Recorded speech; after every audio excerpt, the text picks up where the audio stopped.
Agradeço ao nosso presidente, desembargador Marcelo Lobato, também por temor reverencial, quero aqui já registrar o tempo, e também não quero ser responsabilizado pela perda da chance dos senhores e das senhoras fazerem algo melhor do que me ouvirem. Num congresso de responsabilidade civil é preciso estar atento.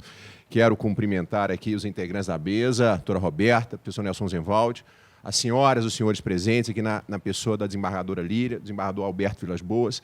É uma grande alegria e é um privilégio, evidentemente, falar aqui no Tribunal de Justiça de Minas Gerais. Quero cumprimentar exatamente todos. O professor Nelson já fez uma provocação, ele disse, olha, não foi você que preparou esses slides, realmente não foi, Nelson, porque quem me conhece, eu não sou muito adepto da tecnologia, pedi um auxílio caseiro, né? Quando se fala de responsabilidade ou critérios de quantificação de dano patrimonial, talvez nós poderíamos rememorar aquela pergunta do Sandel, né? O que o dinheiro não compra? Eu tenho, às vezes, muito a preocupação de fazer essa pergunta em sala de aula, porque volta e meia um aluno, professor, nós podemos negociar, né? Porque o dinheiro ele pode comprar tudo. E aí me vêm duas passagens interessantes, reflexivas, e eu prometo ser muito objetivo, chegar no ponto, mas é preciso aqui um pouco dessas reflexões, né? Primeiro do Bauman, né? O medo líquido.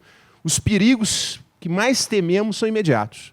Eu estava comentando ali na antessala, eu essa semana vivenciei diversos prejuízos, diversos danos, e não posso falar em responsabilidade civil. A vida é feita de risco, a vida é feita de acidentes. Claro que nós queremos o mais rápido possível um alívio imediato, um analgésico, como se tudo tivesse resolvido ou se pudéssemos voltar ao estado anterior. Agora, vejam, essa é uma realidade que não é nossa, de Minas, do Ceará, professor Guilherme do Rio de Janeiro, professora Ana Frazão, é universal. Daí porque o professor Beck vai dizer, olha, é preciso pensar em múltiplas modernidades competindo entre si, é preciso analisar isso a partir de várias constelações. E o aspecto político, e aqui falo político como ciência, é um aspecto importante. A partir dessa reflexão inicial, eu começo com uma provocação. O professor Nelson é realmente um amigo, né? Porque de todos os temas, o meu é o mais fácil. Porque falar de análise econômica, falar de parentalidade, falar de imprensa, falar de medicina e tecnologia, falar de hipertrofia do dano moral, falar de quantificação do dano moral, evidentemente são assuntos mais complexos e a mim me coube dentro aqui da minha limitação falar de critérios de quantificação de dano patrimonial. Algumas perguntas surgem. O que é patrimônio? Vejam que o Código Civil brasileiro tem aquela expressão perdas e danos. Volta e meia lá os estudantes, mas, professor, perda não é sinônimo de dano? Qual o significado disso? Eu trabalho um pouco com a teoria dos franceses, dano como ofensa. A perda, o prejuízo como consequência da ofensa.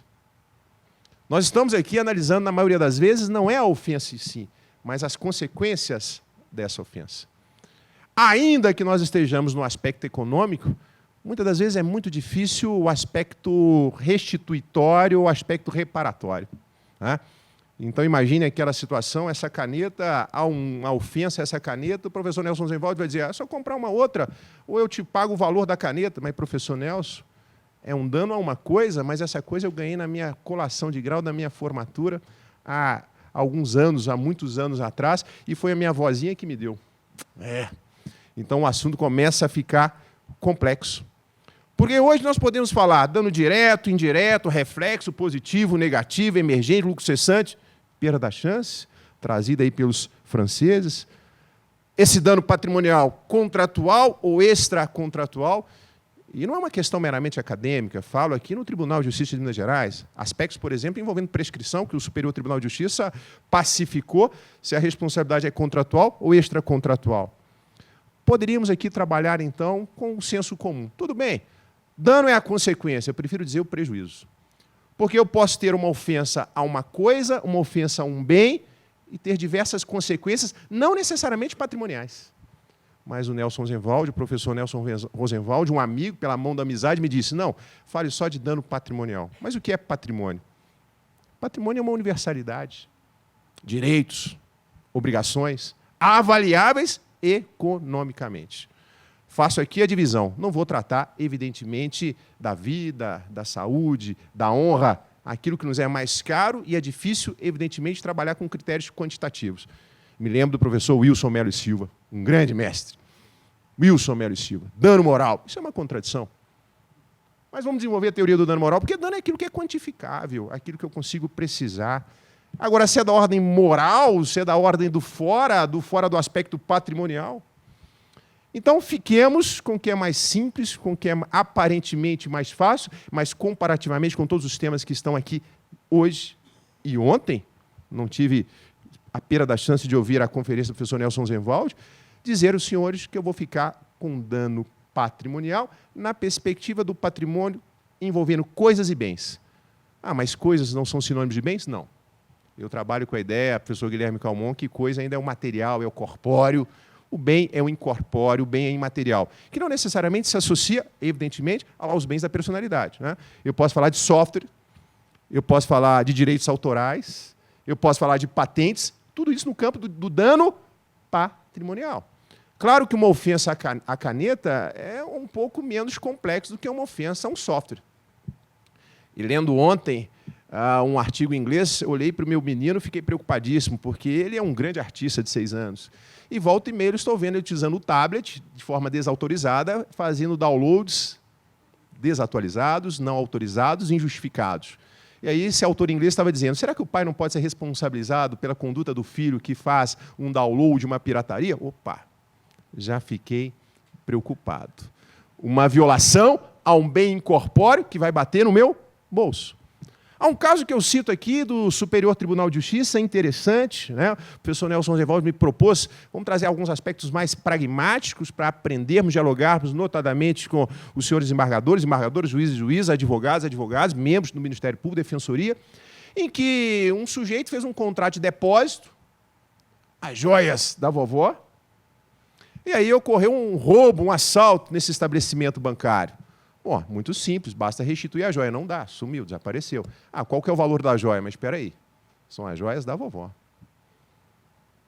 Não é só o aspecto patrimônio da coisa, tem reflexo extra-patrimonial. Professora Roberta, não tem jeito. Embora o nosso tema seja um critério de dano patrimonial, a ofensa à coisa, ao bem, pode ter repercussões. Interessante que o artigo 952, parágrafo único, muito esquecido pela doutrina, já tinha chamado a atenção do Nelson em outro episódio, vai dizer, olha, numa hipótese de usurpação, numa hipótese de esbulho, numa hipótese de ofensa, restitua a posse. Ok. Na tutela possessória. Ah, mas se for uma coisa móvel, se ela se perecer, se destruir, não dá para devolver. Ah, então, valor equivalente. Mas o parágrafo único fala também do valor de afeição. Interessante, confiram depois o valor de afeição da coisa. E vai dizer, a indenização por esse valor de afeição tem que ficar aquém do valor da própria coisa. Um tanto quanto estranha essa expressão. Então é um avanço para dizer, olha, quando se fala de responsabilidade ou critérios para quantificação do chamado dano patrimonial, é aquela história que nós podemos pensar a responsabilidade civil independentemente do dano. Eu vou tratar do dano. Claro que o mundo ideal é a tutela inibitória, isso não há dúvida disso. Vários autores, inclusive do IBER, que defendem responsabilidade civil sem dano, responsabilidade civil sem nexo de causalidade. O mais tranquilo é responsabilidade civil até sem ilícito, ou tendo ilícito, ilícito sem culpa. Mas a tutela inibitória, na maioria das vezes, ela não funciona. É o mundo ideal. Então, fiquemos com 3 tutelas. Restituitória, voltar ao estado anterior. Que bom seria, professor Nelson, que aquela caneta voltasse, aquela caneta que eu recebi da minha vozinha na colação de grau, ou aquelas joias também da vovó no contrato de depósito. Também falha, desembargador. Então, iria para a tutela ressarcitória. No mundo ideal, a tutela ressarcitória basta reparar quanto vale. A pergunta é, o que o dinheiro não compra? Se é a caneta BIC, ok, não tem mais nenhum valor, o próprio Código Civil vai dizer valor de afeição, está aparentemente, facilmente resolvido. Mas, muitas das vezes, ainda que haja uma ofensa à coisa, o corpóreo, ou ao bem, ao incorpóreo, eu não tenho como reparar. Nós vamos trabalhar com uma tutela compensatória. E aí os dramas aumentam. Foi mencionado pela doutora Roberta, outros também professores que aqui estiveram e vão estar, a possibilidade dessa tutela punitiva, que nós podemos discutir também como um elemento, também como um critério da responsabilidade civil. Claro, e aí trago critérios legais que não resolvem os problemas, são parâmetros, são diretrizes.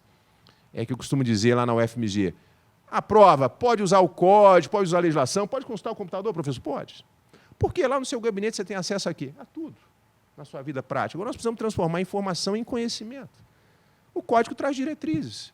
A regra geral, um critério. Se o tema é critério, primeiro critério. A indenização mede-se pela extensão do dano. Poderíamos até mudar. A indenização se mede pela extensão dos prejuízos, pelas consequências do dano. Quais as consequências desse dano? Quais as consequências dessa ofensa? Não é puramente matemático, porque na maioria das vezes eu não tenho uma tutela reparatória.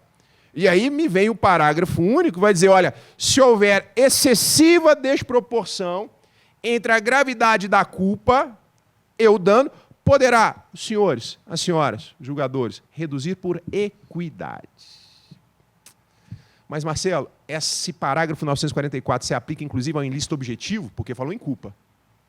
No meu entender, sim.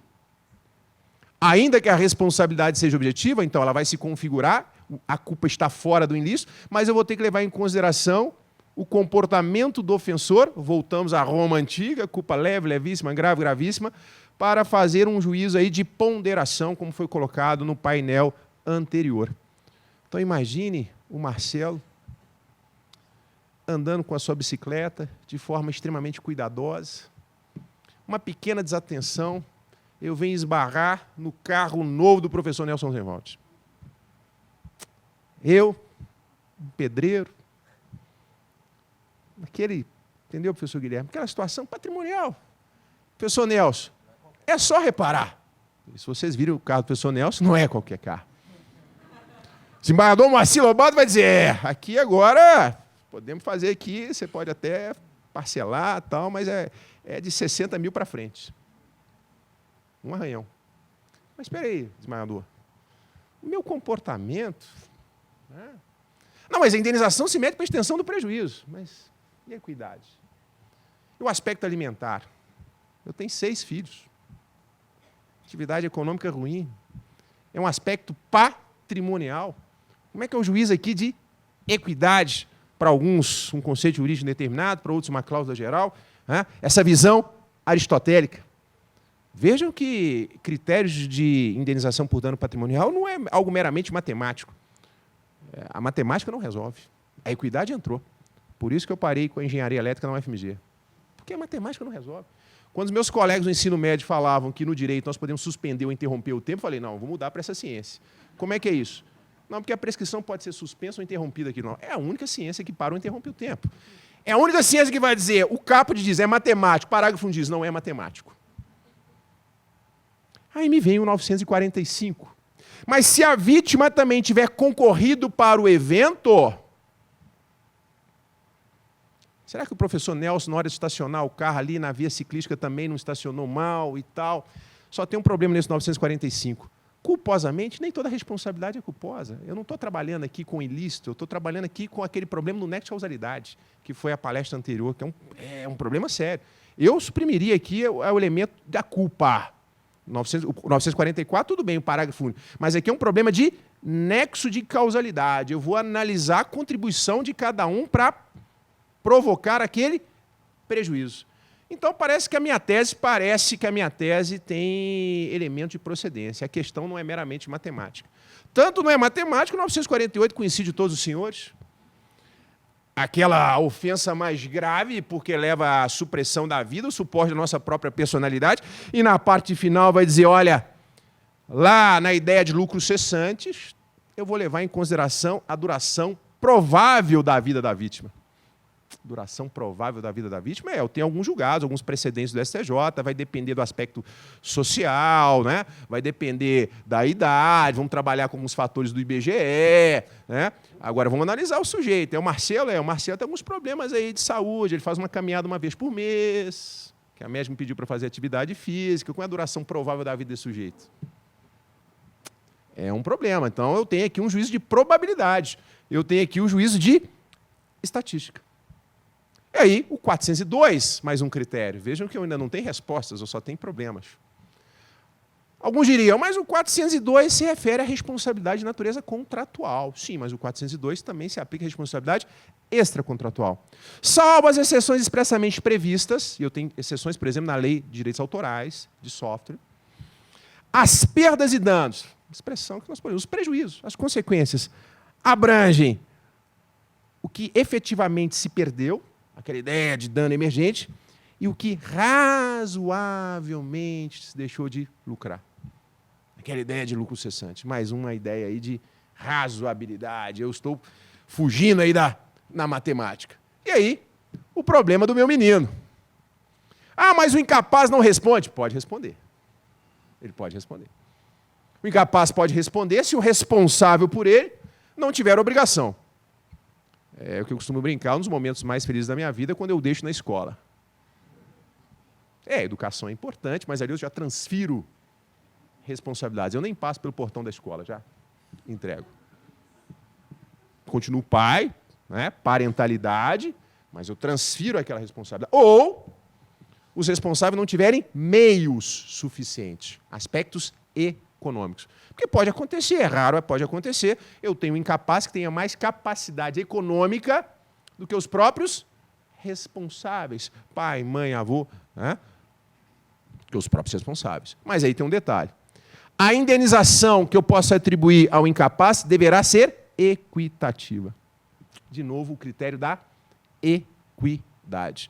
Então, eu vou ter uma criança que é um gênio aí das ciências da computação, já fazendo download irregular aos 6 anos de idade, mas já tem uma atividade econômica própria, já está ganhando dinheiro com isso. Mas vem o legislador e vai dizer, olha, há um critério dessa indenização por essa violação de direitos autorais, um critério de equidade. Então, eu poderia resumir essa primeira parte, e aí a tecnologia vai me socorrer aqui. Vamos lá. A tecnologia, às vezes, também falha, né? A teoria dos riscos. Eu poderia resumir essa primeira parte a partir, então, de alguns critérios. Muito obrigado. Dano emergente, chamado dano positivo. Claro, quando eu falo da indenização, critérios, eu vou partir do dano emergente. O que efetivamente se perdeu? Qual foi o prejuízo efetivo? Mas eu posso falar também de um dano negativo. Eu não vou dizer que o lucro cessante é aquilo que razoavelmente deixou de se ganhar, mas o ganho do que o credor ficou privado. O ganho é uma mudança de paradigma, o ganho do que o credor ficou privado. Resolveu o problema? Não. Não. Porque aí vêm os franceses e vão nos ajudar a tornar essa equação mais complexa.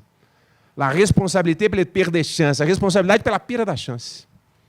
Que eu não quero sofrer essa responsabilidade, já vou caminhando para a segunda e última parte da nossa conversa, porque o tempo também pode entrar nessa quantificação desse dano patrimonial.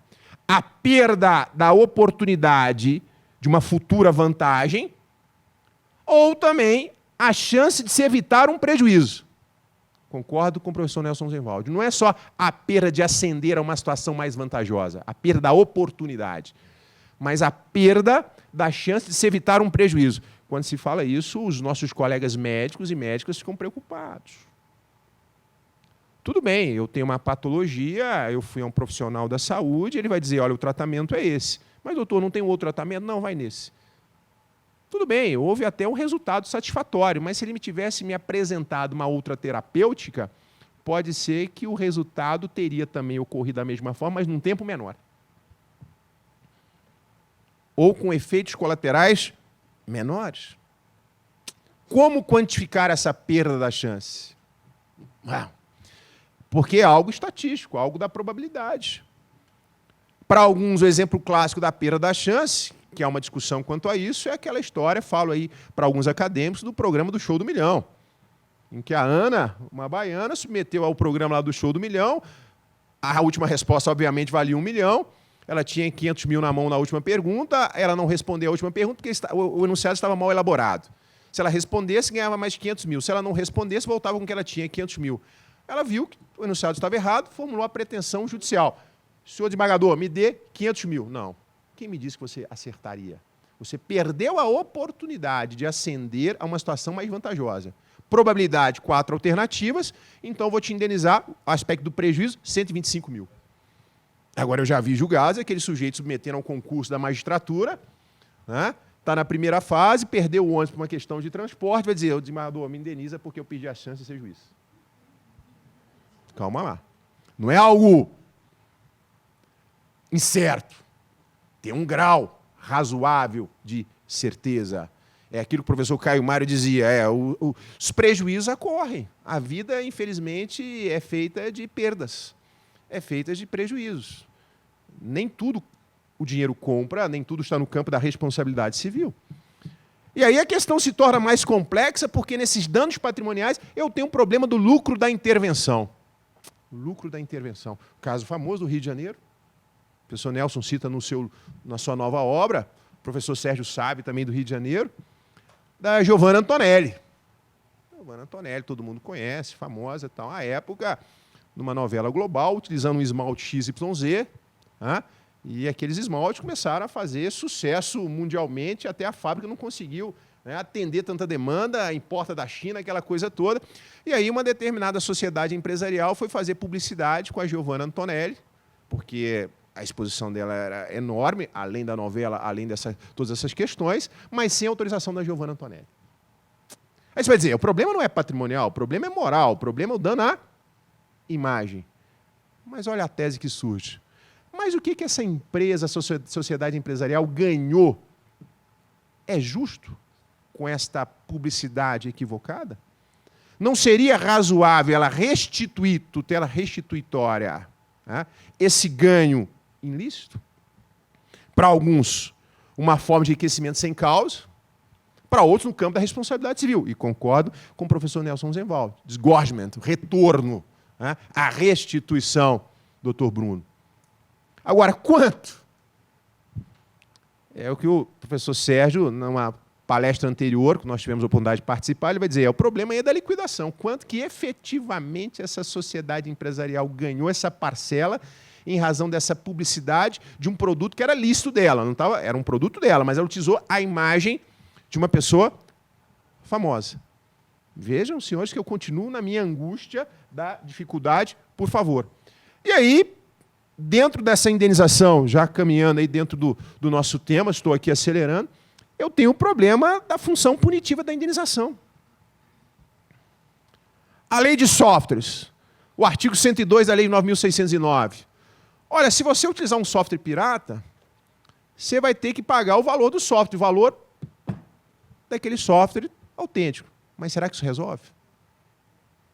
Aí o STJ disse, não. Eu posso ir além para tentar inibir a função preventiva, a função inibitória. Eu posso majorar essa indenização, porque o prejuízo não se dá somente pela ofensa àquela coisa, eu vou trabalhar também numa outra perspectiva, e aí a ideia dessa função punitiva, que nós já sabemos diversos contornos, as diversas dificuldades. Quanto? O dobro? O triplo? O quádruplo? E falar função punitiva quando eu tenho um dano patrimonial coletivo, o problema das class actions, os problemas que nós temos lá no Ministério Público, é algo extremamente tormentoso. E aí o Supremo Tribunal Federal vai dizer, mas eu também vou estabelecer parâmetros. Essa questão do transporte aéreo, Convenção de Varsóvia e Montreal, Código de Defesa do Consumidor, aqueles que os senhores e as senhoras lidam aqui rotineiramente no Tribunal de Justiça, e o Supremo Tribunal Federal vai dizer, o pacto, a Convenção de Varsóvia e Montreal vale. Eu posso tarifar a quantificação desse dano. Mas como é que eu fico lá com o 952, parágrafo único, quando fala da coisa, quando fala do bem, o dano de afeição? Não. Aqui tem a incidência, a eficácia, direitos fundamentais, a recepção dos tratados, das convenções, então é mais um critério. Mas como é que eu fico com o 944, que a indenização se mede para a extensão do dano, que eu preciso substituir dano por prejuízo? Não. Eu aqui, Supremo Tribunal Federal, vou dizer que na questão do transporte aéreo, eu vou limitar. E aí, eu tenho, já caminhando para essa parte final, algumas súmulas, alguns entendimentos já simulados, conhecidos, simples, que vão dizer, olha, lá num acidente automobilístico, eu estou discutindo notadamente dano patrimonial, eu tenho um seguro obrigatório, o DPVAT. Claro que o DPVAT não vai cobrir tudo, mas por uma questão matemática do valor da indenização, eu vou reduzir o valor recebido do seguro. E aí é interessante que o próprio STJ reconhece a possibilidade até do dano ao nascituro. Sim, o dano ao nascituro. Até para efeitos de DPVAT. A súmula 313. Em ação de indenização procedente o pedido, é necessária a constituição de capital ou calção fidejussória desembargador. É o caso lá do professor Nelson Zervaldi, a questão lá do carro, né, 60, 70 mil reais. Mas espera aí, e a questão da equidade? Posso aplicar esse entendimento? Eu tenho que levar em consideração a situação financeira do demandado. Mas aqui está dizendo o enunciado, independentemente da situação financeira do autor, do ofensor. Ah, mas a desembargadora Lília vai dizer, eu trabalho com a teoria dos precedentes. O Código de Processo Civil impõe, mas eu tenho uma regra de natureza legal. Ah, mas eu posso também ter, aí fora da questão patrimonial, já um dano extrapatrimonial, uma invalidez parcial, eu vou decotar daquele seguro, mas é um seguro, é um valor tão pequeno.